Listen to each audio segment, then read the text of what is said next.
the house, an eye specialist, so to say, in the person of Dr. Innocent Daniel, who here to sensitize us on the do's and don'ts this season. You are welcome. Thank you very much. It's a pleasure to be here. Compliments of the season. Thank you very much. Happy Boxing Day! It's a great day to us as Nigerians, and it's been, we have got to the end of the year. Of just a few days we get into 2026. I know there are a lot of excitement and a lot of gathering, and based on the concept we have to discuss, it's mostly on the aftermath of all this excitement. Yesterday we happened to have been Christmas Day. I noticed that a lot of social gatherings everywhere, especially in confined spaces. And it got me wondering what people were really doing to stay safe. There was even an incident where a girl collapsed due to confined space, where lots of people around and all that.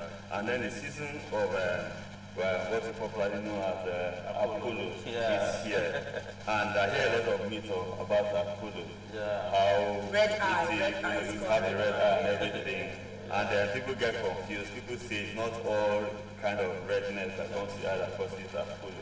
So let's know, as an expert in this field, how can we stay safe? Yeah, of course, Apollo is already there, but this season actually enhances the Apollo spread. Apollo it's not actually a medical terms. The medical term is Adenoviral Conjunctivitis. Yes, that's the medical terms. So it happened because because of celebrating, handshake, exchanging of gifts, and touching surfaces, playing and all that. So most of the time during the season we touch the eye often. Okay. Because there is low humidity.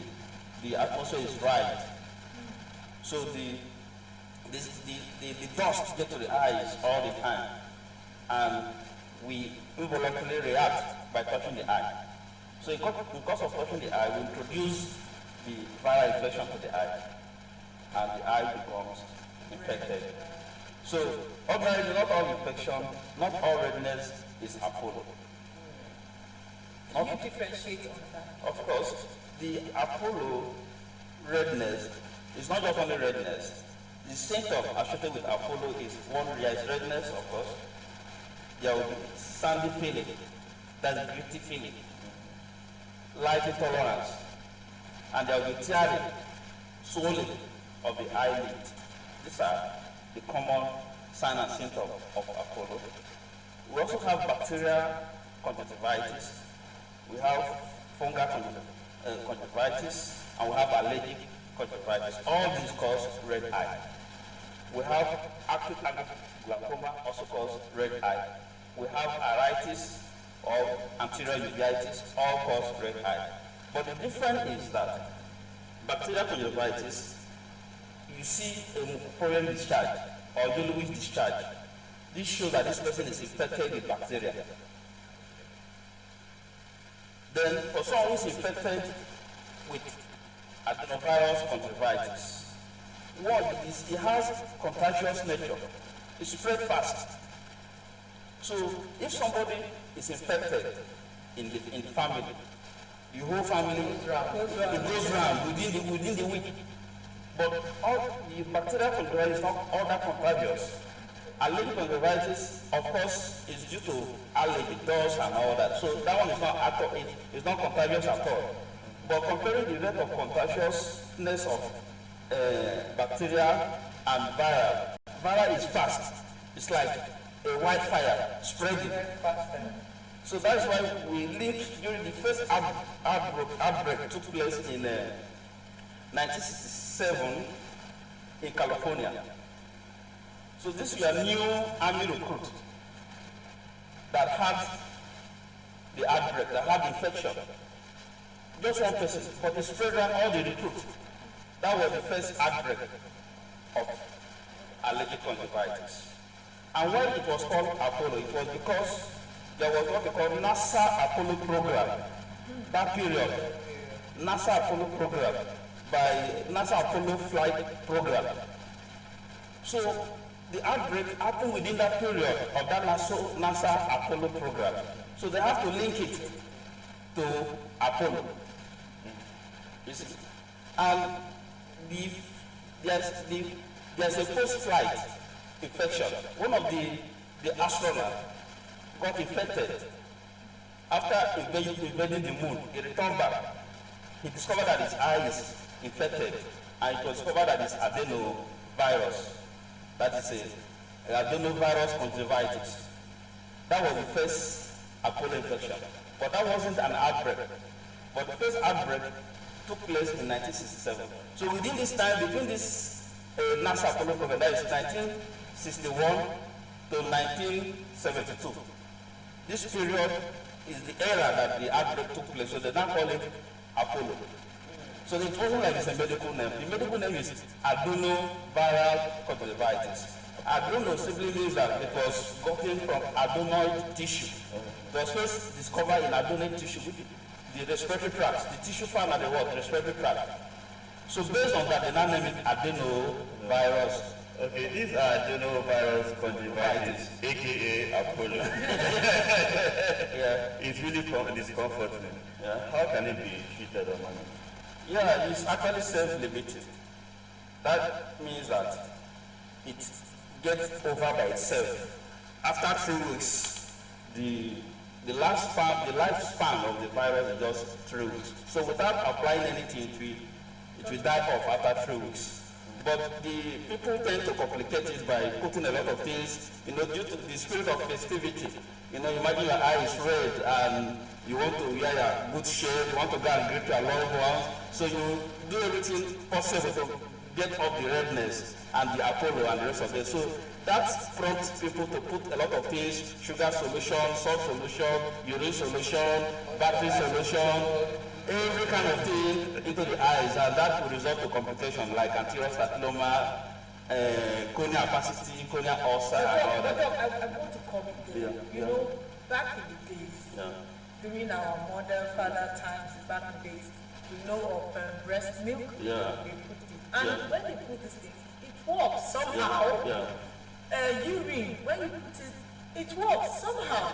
So medically speaking, let's know, is it something that is doable, or we're just imagining things? Okay, yeah. The eye itself is a culture.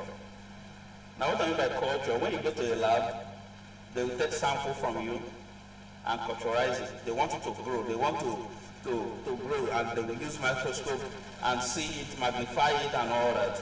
This is to discover the type of infection the person is having. Is it viral? Is it fungal?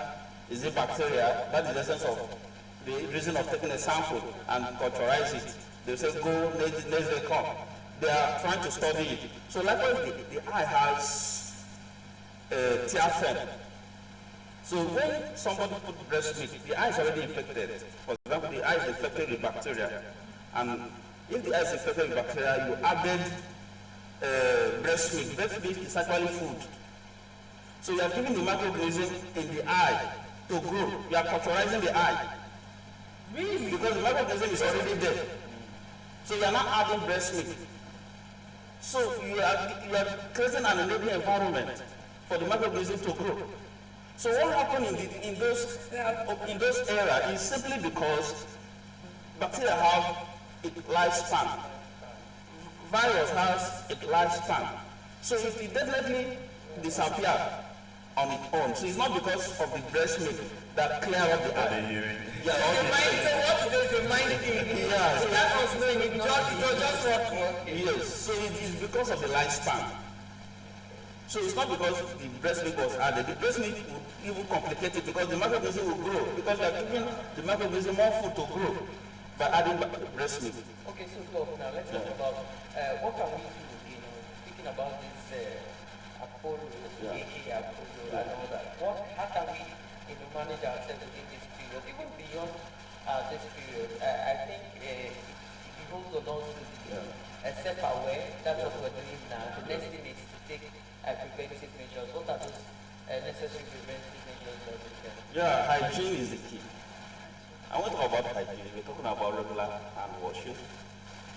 must wash our hands regularly. We must try our best to You know, when use, during the COVID era, that's us. We were all, in tune with washing our hands regularly. But with the freedom of the COVID, we've gone back to our normal culture where we relax. People stay all through without even, trying to wash their hands. And I remember during the COVID era, people rarely even shake hands. We used to have this kind of back, what they say, thumbs up and all that. I think the COVID era is actually an eye-opener. And so I think we should continually practice that, not just because the COVID is over. COVID is actually a virus.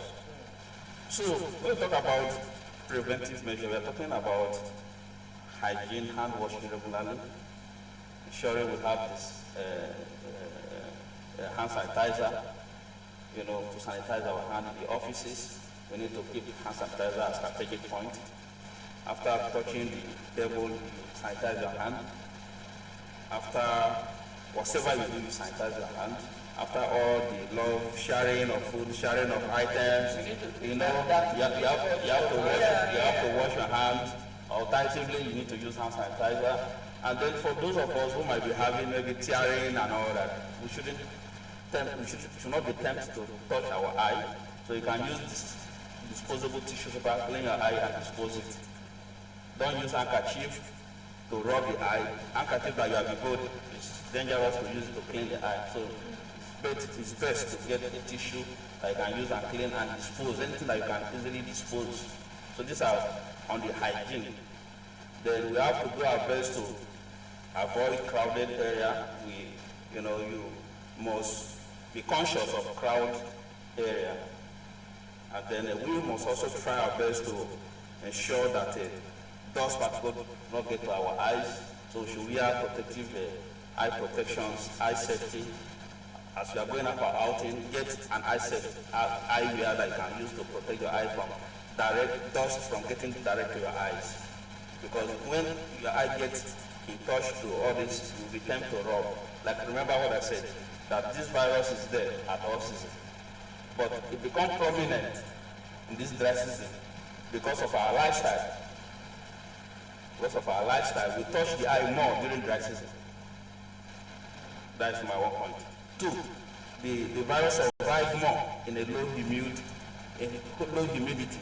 So the atmosphere is very less moisturized. So this virus survives more. So you also mentioned that it's not all forms of redness this season is associated with Apollo. So we don't be misguided. So it's important that we try as much as possible to reach out to necessary experts to identify what is really happening to our eyes. So self-medication is not... It's actually a topic. Thank you very much. So we've been having nothing to say for you. I just know that you'll come some other time. Sure. I will regularly come. Okay, so thank you very much. We've been interacting with Dr. Daniel Innocent, an expert on the eyes. And of course, I've been able to consume and benefit a lot from his sensitization. Thank you very much, Doctor, for coming around. Thank you very much. Thank you. Let's go on a break. We'll be right back. A brand new sunrise